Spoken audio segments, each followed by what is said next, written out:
ಕರ್ಣನ ಸೀರಿಯಲ್ನಲ್ಲಿ ನಿಧಿ ಹುಡುಗನ ಕಡೆಯವರಿಗೆ ನನಗೆ ಮದುವೆ ಓಕೆ ಅಂದೆ, ಆದರೆ ನನಗೆ ಒಂದಿಷ್ಟು ಕಂಡೀಷನ್ಗಳಿವೆ, ಅದನ್ನು ನೀವು ಒಪ್ಕೋಬೇಕು ಅಂತಾಳೆ. ಆಗ ಗಂಡು ಅದೇನು ಅಂತ ಬೇಗ ಹೇಳು ಅಂತಾನೆ. ನಿಧಿ ನಾನು ಇಲ್ಲಿನ ಕೆಲಸನ ಬಿಟ್ಟು ಬರೋದಿಲ್ಲ, ನೀವೇ ಇಂಡಿಯಾಗೆ ವಾಪಸ್ ಬರೋದಕ್ಕೆ ರೆಡಿ ಆಗಿ ಅಂತಾಳೆ. ಎಲ್ಲ ಮುಖ ನೋಡ್ಕೋತಿರ್ತಾರೆ. ಮತ್ತೆ ನಿಧಿ ನೀವು ನನ್ನನ್ನು ನೋಡ್ಕೊಳ್ಳೋರೆ ಯಾಕೆ, ನಾನೇ ನಿಮ್ಮನ್ನು ನೋಡ್ಕೋತೀನಿ ಅಂತಾಳೆ.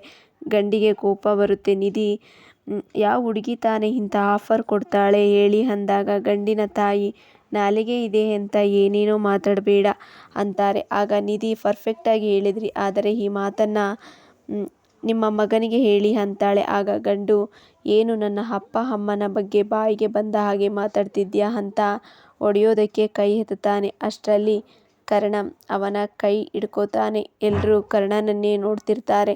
ನಿಧಿಗೆ ತುಂಬ ಖುಷಿ ಆಗುತ್ತೆ. ಗಂಡು ಬಿಡು ಅಂದೆ ಅಂತಿರ್ತಾನೆ. ಆಗ ಕರ್ಣನ ಅಜ್ಜಿ ಕರ್ಣ ಬಿಡು ಅವನ್ನ ಅಂತಾಳೆ. ಕರ್ಣ ಕೈ ಬಿಡ್ತಾನೆ. ಕರ್ಣ ಏನು ಮಾಡಕೊಟ್ಟಿದ್ದೀರಾ ನೀವು ಅಂದಾಗ ಕರ್ಣ ಗಂಡು ಯಾಕೆ ಅವಳು ಏನೇನು ಮಾತಾಡಿದ್ದು ಕೇಳಿಸಿಲ್ವಾ ನಿಮಗೆ ಅಂತಾನೆ. ಕರ್ಣ ವಾಪಸ್ ಉತ್ತರ ಕೊಡೋದಕ್ಕೆ ನಿಮ್ಮ ಹತ್ತಿರ ಬಾಯಿರ್ಲಿಲ್ವಾ, ಕೈ ಎತ್ತೋ ಅಧಿಕಾರ ಯಾರು ಕೊಟ್ಟೋರು ನಿಮಗೆ ಅಂದಾಗ ಸಿಟ್ಟು ಬರೋ ಥರ ಮಾತಾಡಿದ್ದು ಅವಳ ತಪ್ಪು ಅಂತಾನೆ. ಗಂಡು ಮತ್ತೆ ನಾನು ಮದುವೆ ಆಗ್ತಿರೋದು ಅವಳ ಮನೆ ಕೆಲಸ ಮಾಡೋಕೆ ಅಲ್ಲ ಅಂತಾನೆ. ಕರ್ಣ ಕನ್ನಡಿಯಲ್ಲಿ ನಿಮ್ಮ ಮುಖನ ಒಂದು ಸಲ ನೋಡ್ಕೊಳ್ಳಿ, ನಿಮ್ಮ ಮುಖದ ಜೊತೆ ನೀವು ಆಡಿದ ಮಾತು ಕೇಳಿಸ್ಬಹುದೇನೋ ಅಂತಾನೆ. ಎಲ್ಲರೂ ಸುಮ್ಮನೆ ನಿಂತಿರ್ತಾರೆ. ಕರ್ಣ ನೀವು ಆಡಿದ ಮಾತಿಗೆ ನಿಮ್ಮ ಥರನೇ ಉತ್ತರ ಕೊಟ್ಟರೆ ನಿಮ್ಮ ಕೈಯಲ್ಲಿ ಸಹಿಸ್ಕೊಳ್ಳೋಕ್ಕಾಗಲ್ಲ ಅಲ್ವಾ, ಅವರಿಗೆ ನೋವಾಗಿರಲ್ವಾ ಅಂತಾನೆ.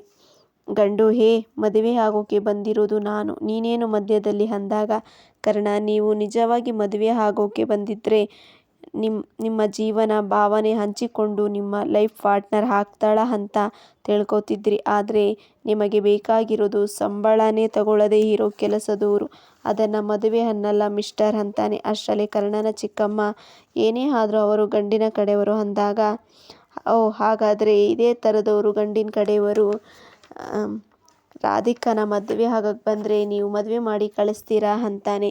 ಹೆಣ್ಣು ಮಕ್ಕಳು ಅಂದರೆ ಮನೆ ಕೆಲಸ ಮಾಡಬೇಕು, ಜವಾಬ್ದಾರಿ ಕಲಿಬೇಕು ಅಷ್ಟೇ ಗೊತ್ತಿರೋದು, ಆದರೆ ತಪ್ಪಿಲ್ಲ.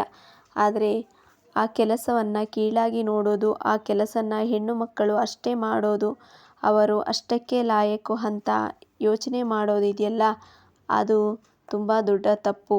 ಅದನ್ನು ಯಾರೂ ಬುದ್ಧಿವಂತರು ಒಪ್ಪಿಕೊಳ್ಳುವುದಿಲ್ಲ. ನೀವು ಯಾವ ದೇಶದಲ್ಲಿದ್ದೀರಾ, ಎಷ್ಟು ಶ್ರೀಮಂತರು, ಎಷ್ಟು ಭಾಷೆ ಮಾತಾಡ್ತೀರಾ, ಎಷ್ಟು ಸಂಪಾದನೆ ಮಾಡ್ತೀರಾ ಅನ್ನೋದು ಕೌಂಟ್ ಆಗಲ್ಲ ಸರ್. ನಿಮ್ಮ ಜೊತೇಲಿ ಇರೋರು ಮಾತನಾಡದೇ ಇದ್ದರೂ ಅವರ ಮನಸ್ಸಿನ ಭಾವನೆ ಅರ್ಥ ಮಾಡ್ಕೋತೀರಾ, ಅದು ನಿಮ್ಮ ಮನಸ್ಸು ತುಂಬ ದೊಡ್ಡದು.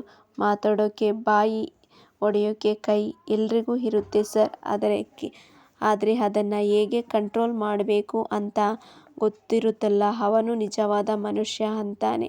ಮತ್ತು ನಿಮ್ಮ ಅಪ್ಪ ಅಮ್ಮ ಚೆನ್ನಾಗಿ ಇರಬೇಕು, ನಿಮ್ಮನ್ನು ಮದುವೆ ಆಗಿ ಬರೋಳು ಅವರನ್ನು ಚೆನ್ನಾಗಿ ನೋಡ್ಕೋಬೇಕು ಅಂತ ನಿಮಗೆ ಆಸೆ ಇದೆ, ಆದರೆ ನಿಮಗೆ ಹೆಂಡತಿ ಆಗಿ ಬರೋಳಿಗೂ ಒಂದು ಫ್ಯಾಮಿಲಿ ಅಂತ ಇರುತ್ತೆ ಅಲ್ವಾ, ನೀವು ಹೇಳಿದ ಹಾಗೆ ಇರಬೇಕು ಅಂತ ಹೇಗೆ ಎಕ್ಸ್ಪೆಕ್ಟ್ ಮಾಡ್ತೀರಾ. ಹೆಣ್ಮಕ್ಳು ಓದಬೇಕು, ಕೆಲಸ ಮಾಡಬೇಕು, ಅವರ ಕಾಲ ಮೇಲೆ ಅವರು ನಿಂತ್ಕೋಬೇಕು ಅಂತ ಹೇಳಿದರೆ ಸಾಲದು, ಅವರು ಸ್ವತಂತ್ರವಾಗಿ ಬದುಕೋದನ್ನು ಒಪ್ಕೊಳ್ಳೋ ಮನಸ್ಸು ಗಂಡಸರಿಗೆ ಇರಬೇಕು ಅಂತಾನೆ. ಮತ್ತು ಕರ್ಣ ಹೆಣ್ಣು ಮಕ್ಕಳು ನಮಗಿಂತ ಜಾಸ್ತಿ ದುಡಿದರೆ ನಮಗೆ ಅವಮಾನ ಆಗುತ್ತೆ, ಅದೇ ದುಡ್ಡಿಗೆ ಅವರು ನಮ್ಮ ಮುಂದೆ ಕೈ ಚಾಚಿದರೆ ಅವರಿಗೆ ಅವಮಾನ ಆಗಲ್ವಾ ಅಂತಾನೆ.